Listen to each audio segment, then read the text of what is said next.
Stella Creasy, welcome to Acting Prime Minister. Thank you very much. Another week, another MP's office. Though I think this one has the most number of toys I've seen in an MP's office. Well, I try to be very welcoming to small children when they come and visit. Obviously, when they're not here, I still think the toys need a good going out. And, So you've got lots of Star Wars I do. memorabilia. I do. Big fan of Star Wars. Definitely of my generation. But I need to be clear, I mean like the original Star Wars. Okay. For me, the jury is still very much out on the later films. I still haven't really forgiven anyone for the existence of Django, let alone the... not Django. Oh God, that's terrible. It's baby brain, isn't it? Jar Jar Binks. God, right. yeah. Really? Oh, I trying to get Jar Jar Binks still hung out up of on my that brain. one? Okay, It's very this is- unforgivable, Jar Jar Binks. I can tell this is really serious, and Yeah. I'm just going to... Well, no, I am, because I'm very excited that they are finally doing a Boba Fett film, which I think is due to start filming next year. I have been dropping repeated hints on social media that I'd be very happy. I've got my own kit. I'm very happy to go and be an extra because life goals. There must be some politics involved in that you can get I involved have in. no Isn't idea. there? It's just There must be a reason why an I think MP... I'm probably not the only one in the queue going, "Oh, give me a carbine rifle." And I can see on the walls here, I mean, there's lots of artwork, and is that a caricature of you with a fish? Yes, it's a character. Well, it's a Shark? character of me with a legal loan shark that Okay. somebody gave me because of the work we did on payday lending.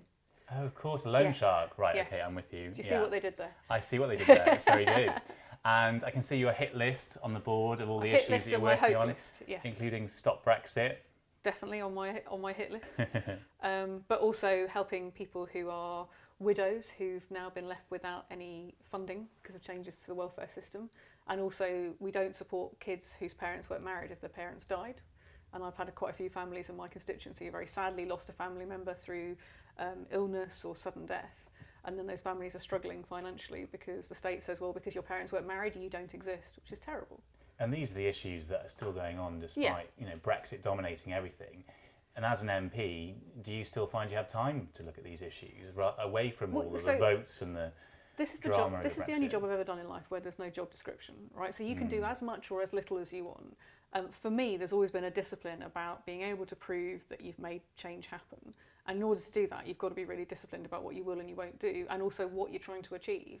So yes, on Brexit, look, when there are opportunities to try and make progress and saying, is this the best idea that we could do? Do we want to do something different with our time? Absolutely, I'm there. But you can't sit around waiting for somebody else to make that happen. So certainly, whether it's the work we've been doing on PFI, because PFI is like a legal loan shark for the public sector. My local hospital's in real financial trouble because of having a PFI deal. So are lots of my local schools. Whether it's the work we're doing on equal rights for people in Northern Ireland, you have to prioritise yourself that time. Otherwise, you could spend a lot of time here, sitting in places with lovely green benches, hearing the same speech done 3 different ways. Sure. And you get to the end of the day and you think, literally, what have we done today? And I hate that feeling. I hate feeling like nothing has happened. Do you kind of feel that about the whole of this year? Because it's been such an odd year, isn't it? I mean, we had It all those is a votes, bit Groundhog and are we any Day. further forward, really? No, we're not. And that is absolutely frustrating. I mean, I've said that I think Brexit is a bit like the Monty Python foot. It's kind of come down and tried to squash it. So again, the discipline is going, okay, even if there's a small window, so there's a really obscure piece of legislation, can we make any progress happen? Can we make change happen? Because otherwise, that might not come along again for another couple of months, and then you are sitting around feeling frustrated. And I never wanted to sit on the sidelines. Doesn't mean that we win all the time, but it does mean that you're pushing things forward. Okay, so in this podcast, we promote you to being Prime Minister. Which is the one thing I would never want to be. Well, I was going to ask you that, at this juncture in history, would you even want to be Prime Minister? No, I genuinely... So, look, I think that the way we run this country doesn't work. So why would I want to take on a role that I think is dysfunctional? I think we have to find... I mean, if Brexit tells us anything... Because Brexit, for me, isn't actually a challenge around the individual ways of what our future relationship with Europe is. It's about democracy. It's about people's sense of... change is happening really quickly. Am I part of it? Do I get a say in it? Or am I being left behind? And the way in which we run this country and the way in which we involve people doesn't work. We say that 650 people in a place that looks like Hogwarts gone wrong are the only people who have the right ideas and the ability to make decisions. I've never believed that. I know it looks like Hogwarts, but I don't have a magic wand. So you have to find ways of working where people want to be part of it. So I want to be part of working in that different way. I come in and I try to advocate for completely different ways of working as different ideas.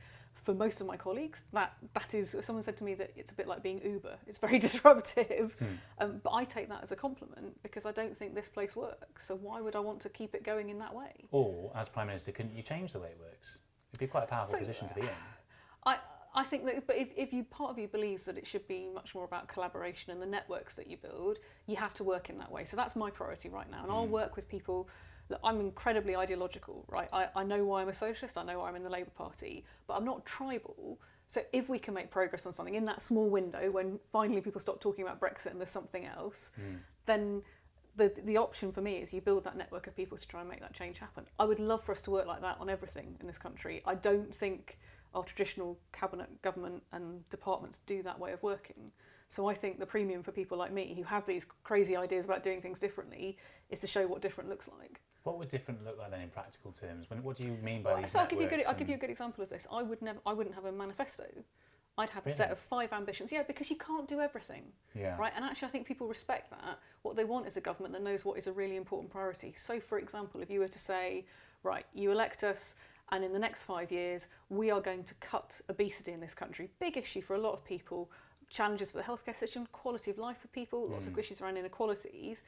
And I would then say to every single government department, right, for 2 weeks, you come up with the proposals for how we make that happen. And you might want to work across other people and we'll decide what we're going to fund and then we'll decide which government department's going to do it. Okay. Because at the moment what you get is a big bun fight between the Treasury and the healthcare department and the education department. You know, like, you talk about obesity, we know we need to get more kids being more active, right? And their parents being more active. The mechanisms for doing that sit in several different departments. Rather than letting them fight out as to who is more important, fight for the outcome and show how you're going to make that happen, and then the money should follow. That's how I do things differently.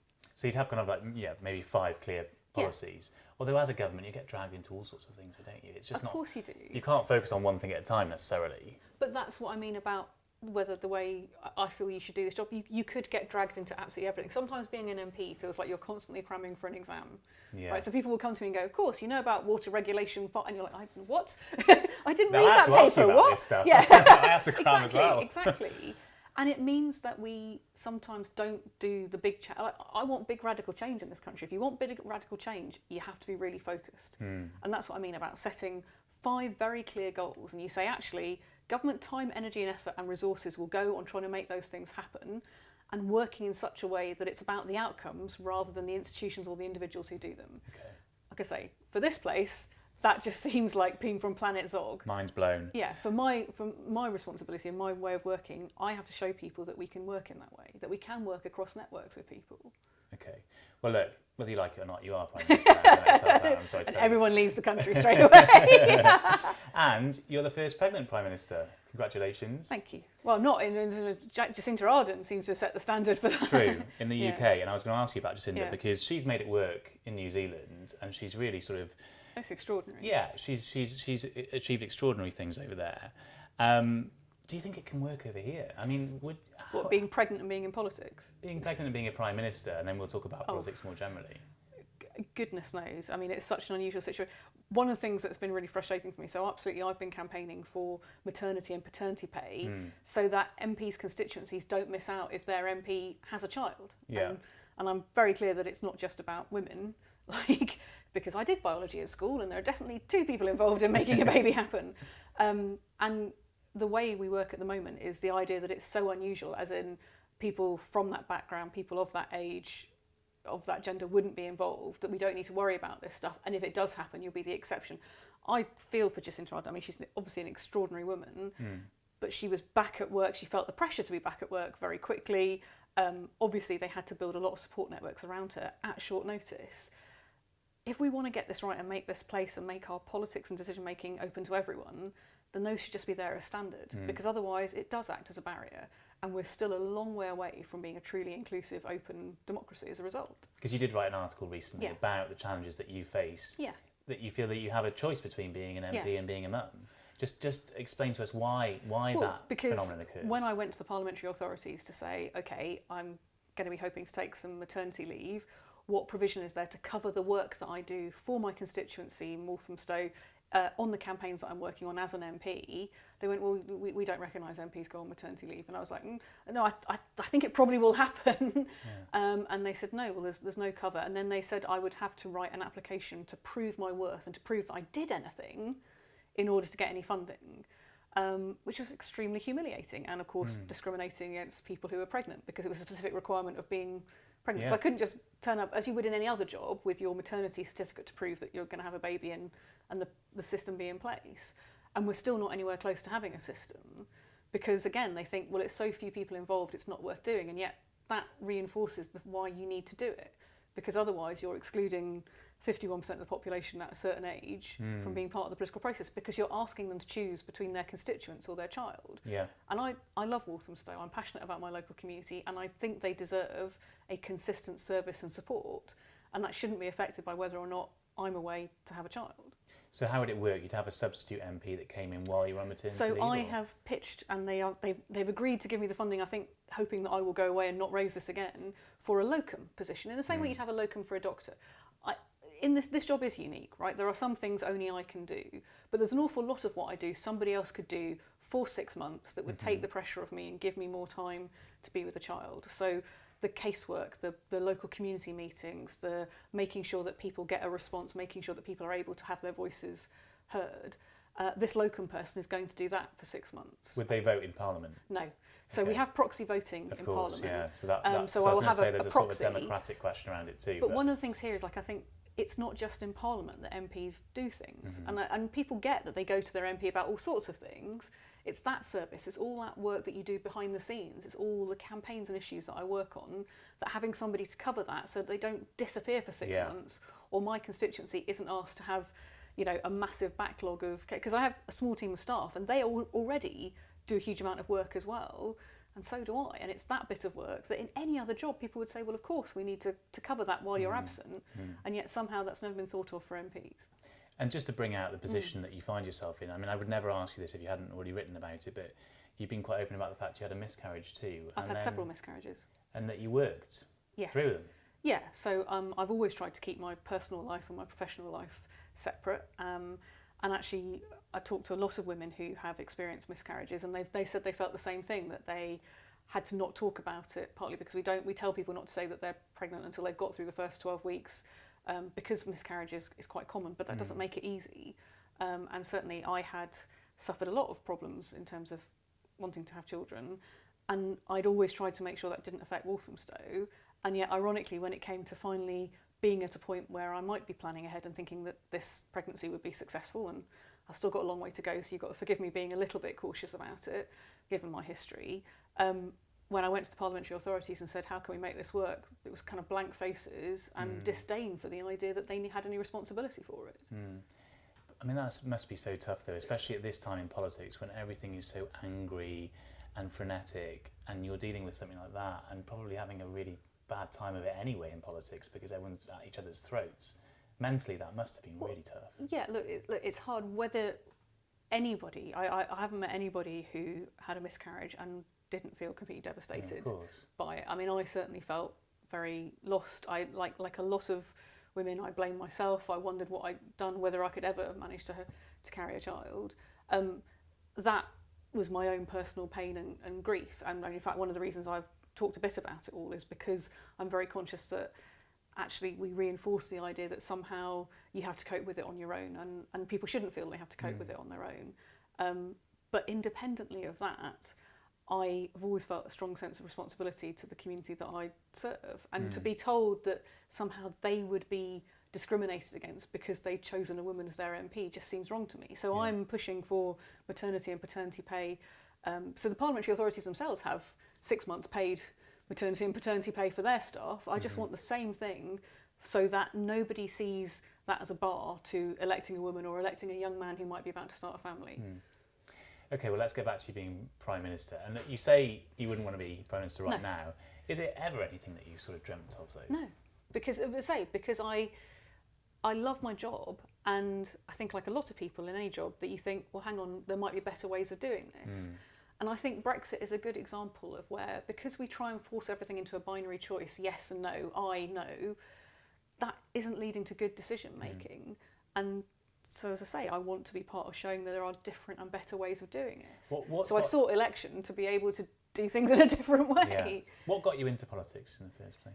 Well, I always say I was that annoying kid who sort of went around going, well, the world's unfair, that's not right, that's not right. And my parents regret every single day having said, well, what are you going to do about it? And not least because they're my constituents as well. So, like, they have to live with this. I mean, I always had a strong sense of social justice, even as a kid. I was involved in I must have been just awful to teach. I really must have been this really annoying kid. I was involved in lots of different campaigns and community organisations. I was when I was 15, I learnt a really good lesson in campaigning because I was involved in the baby milk action campaign at Nestle and campaigned for all the Nestle chocolate to be taken out of the chocolate machine in my school, which was an all-girls school.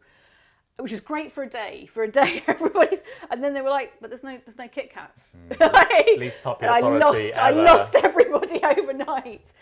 So I was always, I had a very strong sense that wasn't right. And I grew up became politically active as a teenager in the 1990s, and Britain then felt very divided. And one of the things I find frightening now in my 40s is it feels like we've gone back to that division, the division in wealth, and just. I remember the first time I came to London, walking through the Bull Ring and being horrified by the homelessness, which I was living in a small town at the time, so we hadn't really seen it, and just being very exposed to the idea that there were choices to be made that would make it different. Yeah, and you moved around quite a bit. I did. I did have a very strong Manc accent when I was a kid, because I grew up in Manchester, and then we moved to Colchester, and all the kids in the playground were like, I called somebody a Wally, and it was like, they sort of stopped and looked at me, and I thought, if I want to stay alive, probably going to have to lose this, aren't I? Still comes out occasionally, Bath and Path and Grass. Was it tough moving around? Because when you're a child and you have to move schools, nobody really enjoys that, do they? But so Will Quincy is the MP for Colchester, is always having a go at me because he says, you always make Colchester sound like a terrible place. I mean, if I'm honest, look, I loved Manchester. It was the late 1980s. It was the start. I mean, I'm a massive indie kid. We just all started listening to Stone Roses. It seemed like a really exciting, vibrant city. God, I loved the food. I loved the culture. And we moved to a small town in Essex, which I thought was in France. My mum first told me she got this job in this place called Colchester, because I was like, I have no concept of this Essex, no idea where it is. I made lots of lovely friends, but of course it was a very different culture shock to me. I would also say politically, like, Manchester was pretty liberal and right on, and suddenly I was at school with people who'd say things like, well, people who are unemployed want to be unemployed, why should we help them? And I'd be like, well, because they haven't got a job, and that's a really terrible thing to experience. So it kind of, I had a bit of a fight or flight moment as well, where I became like the only lefty in the village in my school, kind of, as an act of rebellion. I got told off for wearing red socks in a kind of Adrian Mole sort of way. I was like, so it was probably a proper nightmare to teach, if I'm honest with myself now. So, if any of my teachers at school when I was a teenager, I do apologise. Apart from one, Mr. Lamb, who was the best teacher I ever had, who was the economics teacher at my school. We've all got one teacher. And he encouraged, like, rather than being cross with me as many as the other teachers were for being difficult and asking questions, he encouraged me, and he was brilliant, and he gave me the confidence to take on statistics, which even to this day always makes my heart sink, but also to apply to university and to be interested in things I was interested in. So I'm still a big fan of his. We still keep in touch. He still kind of marks my work for me. He's a brilliant man. Does he send you notes to say he's proud of what you've achieved? He does, and in fact he came up, it was very embarrassing, he came up to an event I was doing in Colchester, and I didn't recognise him, and he was in the audience, and then came up to me afterwards to mark me. I mean, it was lovely, but he's a good testament that a brilliant teacher changes your life. And I meet lots of MPs in my job, and I hate it when everyone says that you're all the same and that you they're all on the greasy pole. I like that. I get people at the moment, especially on Twitter, compare me to Boris. I'm like, I know we both have blonde hair, but seriously, guys, that's where the similarities end. I think. A little bit of a stretch. Yeah. But you've obviously gone into politics because you care a lot about it. You work hard. Do you ever feel... You make me sound like I have no life and like I'm really dull and boring. I mean, you've got I'm your a bit Star of a Wars nerd. memorabilia. Yeah, and I'm not allowed to do pub quizzes because I get overly competitive. But this flattery's got a point, which is that. Do you ever feel, as a Labour MP at the moment, and given the state of the party, that you're just kind of a bit wasted in the Labour Party? That you're not on the front bench for reasons that you've espoused before. do you not kind of feel as though maybe there could be more that you could be doing with your politics than? Well, I hope I'm trying to do something with my politics. Look, I mean, my mum's always said, and she's absolutely right, you know, it's not about you, it's about the change that you make. And whatever position I've been in, and I have been on the front bench, and I'm now on the back bench, and I've been on various select committees, and I'm on the Council of Europe, and all these different, like, the question for me is always, is what are we trying to make happen here? Do I think the Labour Party is in a good place right now? No, I don't. I think we've got internal issues around culture, and those are issues around the anti-Semitism and the sexual harassment and the factionalism. And we've always had people from different strands. I mean, I'm from the co-op strand, that's why I'm so obsessed with networks. It's like really hippie. But we always used to have that, and it used to be a really positive tension because you have different ideas, and you know, you might have a debate and a discussion, but you'd all go to the pub afterwards. That doesn't happen now. But also I think more fundamentally than that for me is I feel very strongly that the Labour movement has got to ask itself about purpose right now. Everyone asks about people, like who should be running it rather than what should it be trying to achieve. Yeah. And actually that for me is the critical question, because the world is so very, very different. Like we are passionate about the NHS, and rightly so, but the NHS was set up at a time when most people were dying of infectious diseases. Now it's lifestyle changes that we need to make happen. And if you don't have a sense of what is the progressive outcome, and for me it's not waiting till people get sick, because in my community it's quality of life. So depending on how poor you are, you will have a worse quality of life. That cannot be right in this country in this day and age. You've got to be able to articulate the purpose of the Labour movement. You know, why do you fight for office, is to be able to change some of those things. Yeah. And those debates aren't happening within the Labour movement right now, and that really saddens me, because it's that which gives you fuel for your fire about your hit list and your hope list and what you're trying to make happen. Instead, the debate at the moment seems to be, you know, it's almost mechanical. It's this kind of cultish thing about, you know, who do we want to blame for things going wrong rather than what are the changes we want to make. And I've been in the Labour Party 26 years now, and I've never entirely agreed with any Labour leader. They'll all tell you that I'm a pain in the neck, but I've always campaigned for Labour governments because I know my own mind, and I want to have that debate, and I don't want to be drowned out by people wanting to tell me that somehow independent thinking and critical thinking is disloyal, because it's not. You win an argument, you lose an argument, you have to respect the democratic process, but you can't have an argument, you can't have a debate, you can't have that energy of ideas unless you're prepared to have the debate in the first place. And that's what's missing at the moment. And the anti-Semitism and the misogyny stuff for me isn't a policy debate, it's a battle for the soul of the Labour Party, because you can't be an anti-racist party and say, but there are some forms of racism we'll tolerate more than others. Yeah. You know, you can't be an equalities party, but basically say to women, yeah, you know. And yet, at the moment, there's a real risk that's what's going to happen. And lots of MPs at the moment are facing difficult battles in their constituencies around reselection. It must be kind of tough for you. You haven't always necessarily had an easy ride with your local Labour Party members. So also for me, it's a question of, I go back to that discipline of like, this is a job where you could do everything or you could do nothing. So how you use your time is really, really important. And it's just a question for me about look, I will stand for reselection, and if Walthamstow wants me, that's fantastic. But I also recognise that is going to be a very time-intensive process. So if they decide they do want to go for a full trigger process, that is time that I will spend making the case about the kind of things I'd like to work on, rather than working on those things. And that is a direct trade-off for all of us as MPs. And I do worry. I mean, I sort of feel like the European Union said, I know we're not talking about Brexit, but they said, like, okay, you can have an extra 6 months, but don't waste that time. And it does feel a bit like the major political parties at the moment are kind of competing with each other. You know, it's like, hold my beer. No, I'm going to do this.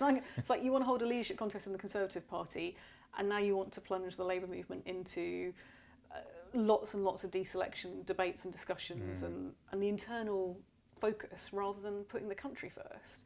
And I worry, A, that means that we're not getting any further to try and find some way through on Brexit. And B, frankly, you know, I've just come back from the Council of Europe, right? And the approach for people in other European countries towards Britain is not great. It feels like we are that awful bloke your aunt married 20 years ago, and now finally she's divorcing him and you're not going to have to see him at Christmas and you cannot wait for him just to go away. Like, that's not great for our future either. That's not great for us being partners, whether we're in the European Union, I'd love us to stay, or whether we're out of the European Union, if we look like a group of people who just don't take life seriously. And I just worry that Britain looks like that right now. And we're actually sitting across from the Labour leader's office right now. Yes. That wall. I'm afraid I don't have the. If you squint around the edges, you can sort of see the London Eye from my office. That's what I say to people. 10 years of being an MP, that's what you can achieve. But do you think there's any truth to the reports over the weekend that the man in that office over there, Jeremy Corbyn, isn't physically fit to be Prime Minister? I mean, you have some dealings with him. Do you I've never seen him be any other thing other than on it in the meetings. He is. I think he's frustrated. I get that impression from some of his body language. Look, I'm not part of this, and I also, what I'm more interested in is the ideas and what you're going to do about it. Because just having arguments with people for argument's sake it's a condition that lots of political parties do, but I'm not interested in it. What I am interested in what you can do about it. So it's like I go and I've had very upfront conversations with Jeremy Corbyn about the need for an independent process to deal with anti-Semitism and sexual harassment, so that nobody can ever say there's a kind of mates rates approach to all of this. But I've never seen him not engage in those debates. He's not somebody who agrees on that stuff, and that's what I think has to change, because I cannot see another way of solving this situation. Do you think it's worthwhile, the Labour leadership, going to war with the civil service and saying who's been leaking all of this? Well, again, I come back to what you're focusing your time on. How are you showing people that you're putting the country first, that what your first priority is their lives, their communities, their hopes, their dreams, because that's what people care about. Most people in Walthamstow are not that obsessed with the internal warfare in the Labour movement. What they want to know is what's it going to mean to them. And if you can't answer that question, you don't deserve to be elected, because if you don't know what difference, that's the difference between kind of going, we're not the Tories, and being an opposition, and being an alternative and going, this is what we could do and how it will make a difference to your life. And that's what matters. Last one on Jeremy Corbyn. Do you think Jeremy Corbyn could beat Boris Johnson in a general election? Oh, yes, of course. Look, anything is possible. I mean, who of us stopped making political predictions, I think, in the last 18 months? Anything is possible. Look, I thought, I have to put my hand up, I couldn't believe they'd elect Donald Trump. So I've not been down the bookies for years. Well, we've all been surprised by politics of late, but whether it's possible is one question. Is it probable? Look, one of the challenges right now is that people are looking at all major political parties and saying a plague on all your houses, right? And that's on all of us to fix, because actually people feeling that politics doesn't make a difference when it clearly does. There are clearly very, very big choices to be made, and look, one of the reasons why I love the Labour movement to get fully behind Remain is because I think that is the best choice for the country. Don't recognise it as an easy choice, but you have to be able to be clear about what you stand for, why it makes a difference, and what you're going to fight for. So there are big choices made, but also there is an extremism coming into politics. So I'm very radical. I want big changes, but extremism for me isn't about big change. It's about hostility. It's about shutting debates down. And I see the far right active in my local community. I work with colleagues across Europe, and we see what's happening there as well. And last week I was in the chamber and I took on a Swedish Democrat who was arguing that violence against women was all about immigration. We have to stand up and fight for what we believe in, because I think right now the public are just looking at all of us and thinking, another election, what's the point? So actually, you asked me whether it's possible. Look, it's entirely possible, but the things that we need to do to be not just election ready, but government ready and worthy of being elected are not about internal warfare here. They are absolutely about showing people that we get what matters in their lives and we can offer them hope, because it's a really rough time for a lot of people right now. And if we all look like we're obsessed with each other, I had a young boy in my constituency murdered at the start of the year, Jaden. He was 14. It was awful. I remember we covered the story, Yeah, and I went from having been with people, his family, people in our local community, came into Parliament and we had an hour and a half of points of order about the Speaker's bumper sticker on his bumper. And I was like, I can't justify to this family who've just lost somebody that this place is going to make a difference to their lives. That's a problem. And any political party worth its salt shouldn't seek office just because they're not the opposition, but because they've got an offer to make. Have we got that offer right yet? No. I think we have to do a lot more work to be at that point. Can we do that? Absolutely, if we're focused. Let's finish off with some fun questions. Okay. You can put anyone in your cabinet. Anyone you want. They can be Star Wars characters if you want. They can be anyone from history. Well, I mean, clearly you have to have Boba Fett in there. Just I mean, he wouldn't join. He'd be like me. He'd be like, no, he's a lone operator, is our Boba. In fact, you could have Boba and Django. Oh goodness, it's always like these weird conversations. I mean, look, there are lots of brilliant, talented people in this place, right? People who I think are doing amazing things, and absolutely in a traditional cabinet government process, they should just be in charge of that. Because if there's anyone I know who could probably make the dysfunction here work better, it's people like that. If you want to ask me about fantasy people, oh god. Deborah Frances-Wright, who runs The Guilty Feminist, and Mary Beard, mainly because I'd love to just go on overseas trips with her. So like Mary Beard, so I just think Mary Beard, you want to go to Greece with her, get drunk, and then point at stuff and go Foreign like, "Where's that Secretary? from? Where's that from?" And she'd tell you, it'd be brilliant. You know? I think Mary Beard for Foreign Secretary. Yeah, and then, or Education Secretary. I just think Mary Beard every day. Like I say, just like being around people who know so much amazing stuff and are just so wise and kind is always like kindness is a thing that's in short supply in politics. I think, if I'm honest, so It's an people who are undervalued kind quality, to be isn't it, around. in politics. You know, oh, goodness, who else would you want to have? We want to go to America? Do you want to go? You can have literally anyone. You can go to another planet. Well, I was watching Shaft last night, so clearly I'd have Samuel L. Jackson in it because I just think he's so cool. Which world leader? As Nick Fury, obviously. I mean, I'd have Nick Fury. Okay, You'd have to have right. Nick Fury as your Home Secretary. Yeah. Because no one's going to mess around if you've got Nick Fury in charge of security, are they? You know? Which world leader would you call first, do you think? And some people say Donald Trump because you have to tick that one off. I can't see you calling Donald Trump first, though. You'd just call him to prank call him, wouldn't you? Just like, Donald, I love you. Kidding. Put the phone down. Who do you think's really got their proverbial together as a world leader? Listen, I find Leo Varadkar really fascinating. Okay. He's not my political. I think he's a conservative, but I think what's interesting when I go to Ireland, and look, this is why I'm interested in citizens' assemblies and things. Like their political culture is much more constructive because they've been willing to innovate, and so you've got somebody from a small C conservative background doing a lot of work. I mean, putting like gender equality at the top of his list of things he'd like to see happen. Yeah. That's extraordinary to me, and that's a sign of somebody who is thinking across the piece. I think that's quite impressive. I think you'd have to call Jacinta Ardern because she does look like she's so cool. Like her and Mary Beard in Greece, drunk, pointing at stuff. Where's it from? As long as I can bring a camera, Yeah. I'm happy with that. Would you go through with Brexit under any circumstances? No. Listen, Not even if there was a second we've had referendum and people 9 said, years. we still want to leave.